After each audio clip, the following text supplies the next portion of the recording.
Hey guys, welcome back to my channel. I am going to talk today about perfect pitch.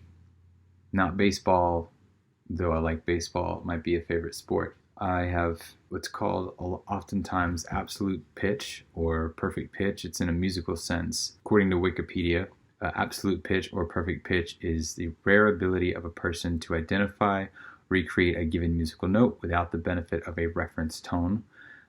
It can be demonstrated using linguistic labeling or naming a note, associating mental imagery with the note, or sensory motor response. For example, AP possessor can accurately reproduce a heard tone on a musical instrument without hunting for the correct pitch, which Rick Beato, his kid, can do it too, and he can slam off like 10 notes and the kid can discern them in like the order he hit them going up the neck, then up the piano, not the neck. Thinking of guitar, I play guitar. I can do that. I just need to practice. I used to do that a lot in high school and college.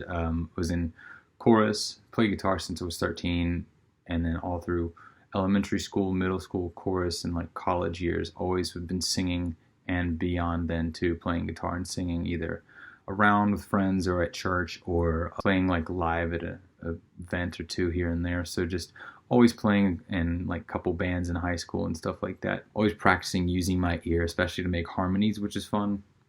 Just being able to hear and pick out, it's fun to grab harmonies real quickly. But what really helped me understand that I had that ability was I was helping put music away in high school, and with a few other people were helping put huge stacks of shared music for the class away in the storage closet. And there was a few of us back there, and I found like a whole old wooden rack of empty Coke bottles. I don't know if they were for a performance or my teacher was just saving them, but they were in like this huge U-shaped like storage closet. Maybe some of the other music classes had those too. I just took one or two of them, and I know that you blow on the neck and they can give you pitches, and we were like messing around, make songs out of that, like get like a beat going or like a bass line or something with the necks. But I would call out what notes I actually thought they were, and my teacher's office was just on the other side of that, and she was right inside the closet as well. She was really close by, and she could tell what I was doing. And she said, "Tim, come over here to the piano." She just started actually hitting different notes and was like, "I think you might have perfect pitch," because it didn't take me any time at all. She'd hit a note, say that's a D or that's a B flat or whatever, like above it, like it just started coming out. And so I was like, all right, that's cool. I don't know what to do with that. So I mean, we would do a cappella pieces and stuff in high school, but and then we wouldn't need a little like pitch, when we're thinking a little whistle or anything to start us off. I would just give out, we'd do a quartet kind of a thing for the guys, and I'd give out the notes, the starting notes, and we'd all go from there. And it was really fun because I could just point and give a note, and then I don't know, it's a fun, I don't want to say party trick, but I'm not like exactly writing music all the time like I'd like to. But I think the first time I realized it before that was probably, I think it was like 8th grade actually. It was like the summer or two before my teacher would have had me come stand by the piano. I was actually in middle school playing guitar, like the first year I could play. I was listening to, I think it was the MXPX album live at the show, and on that album they did a cover of the Ramones song, "The KKK Took My Baby Away."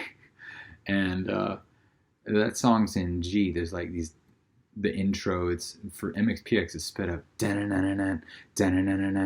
and so I figured out just with my ear, I was like, I want to play this song. I'm just going to listen to it. Like, I want to be able to play it wherever I go. And I was thinking I have to play it in the right key. You can pick out whatever key as long as you can figure your way around. But was trying to memorize the key and kept that it was in G, like in my ear. So that's like the first thing. That's kind of what I use is the tones of different songs, guitar tones to jump around. That's what I have saved in there in my ears to get around to different tones. When somebody says, what note is this, or can you give me a note?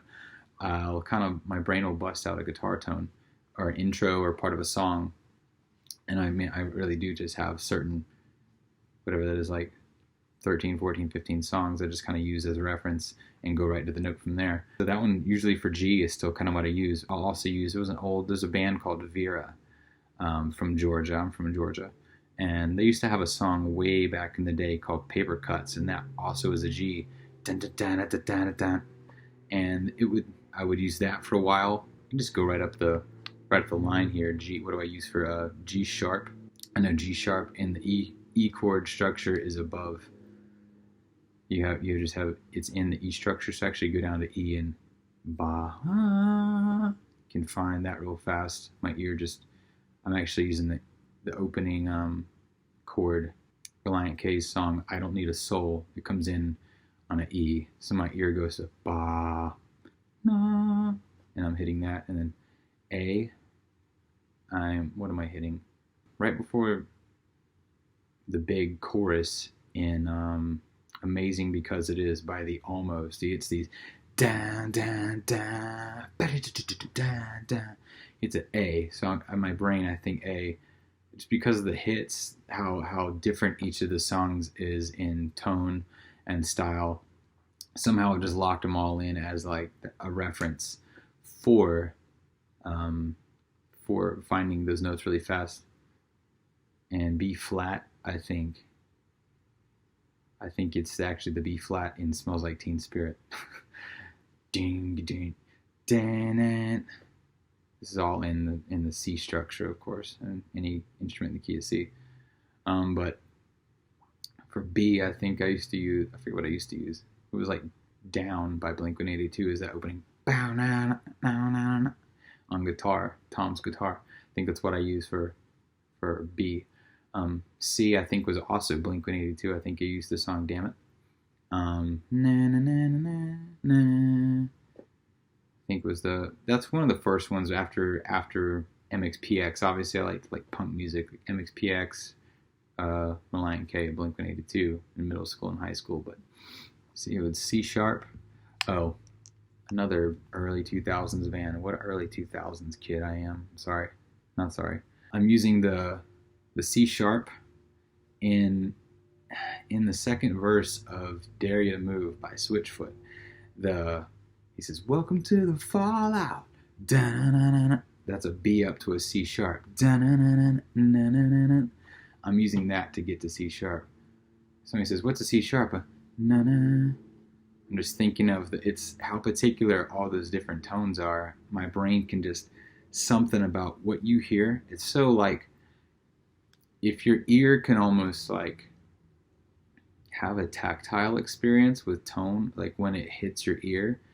It's just kind of how it happened with all these songs. My ear has memorized the feel and the just the sound of all those tones.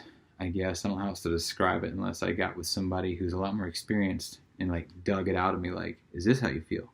Is that how you feel? I wouldn't know how else to describe it without doing it this way and just like struggling through it. So I also used to love the song "Pressing On" by Reliant K as well. So that one also used so that used to be a good song to remember it by.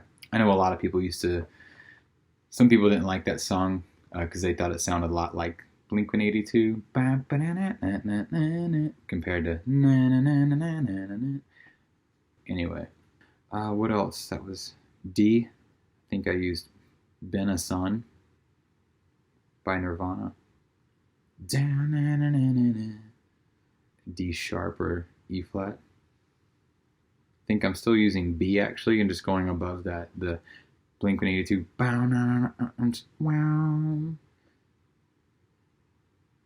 Yeah, and then E.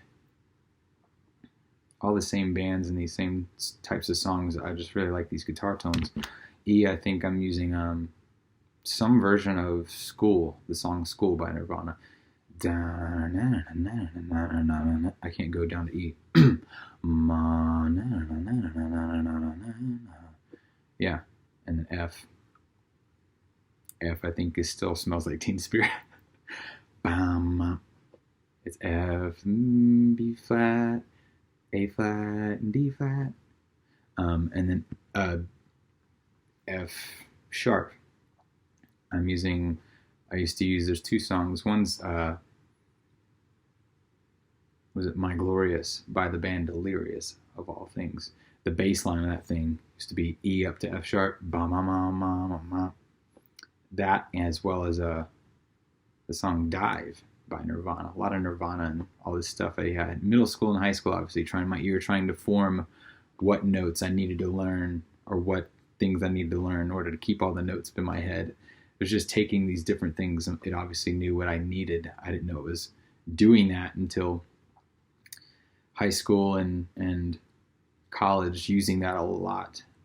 College also sang in a group. We travel each weekend to different churches, like singing ministry, and I could still use my ear then as well, because I would play a lot of stuff on guitar by ear and piano by ear. So we would lead worship or do other songs just on our own or on the bus. And I could play a lot of stuff, that new worship songs were like, I want to do it at this church this weekend, and I really didn't have to look up chords, thankfully, or tabs. I could just play it after a few go-arounds. Listening to it, I could just say, all right, I got the structure, because that helped me to memorize a lot of structure in songs, which I can just then change the key of. I mean, you can throw a capo on, but then if I didn't have one, you could just literally hear it like go 1, 4, 5, minor 6 or whatever, and then literally just walk around. Like, you could just tell what chords they were, and if you didn't have a capo, just go to a different thing, and then also play piano as well the same way, really by ear. So one time we had forgotten the PA equipment for one of the places we were going to go sing at on a Sunday morning at the college we went to. It was like, I think the golf team at the college used the same bus we usually use, but we had loaded out the sound equipment, and nobody on this, we had like this 8 a.m. service, 7 a.m. service, something crazy early. And we all left without realizing nobody the night before had loaded the sound equipment back in. So thankfully, I had just learned passively, just understanding what the chord structure was, how to play stuff in my mind. So we were able to have like this no PA system. We all just lined up, and I played like 4 or 5 songs in the piano for this service, and then had one of our guys speak for like 10, 15 minutes, which, helped a lot, because usually the whole service is like us doing 10, 15 songs. So that was good. Benefit of having that, as I never knew like quite how I'd use that here and there, but tuning guitars at the guitar store when I really need to try one out, that kind of kills me when they're out of tune, but you can't help it. So many people go in those places. God bless guitar store people. How do y'all do it? Yeah, nothing crazy. I just have that going on in my head all the time, always listening to songs that come out, comparing them. I know it's how a lot of people out there are. I know a lot of you guys that do mashups and stuff, probably the same way. You hear a structure, you can put like 10 songs together the past few years, because there's so many structures these days in pop music that are so similar. So there's a lot of songs all going together. Very easy to do.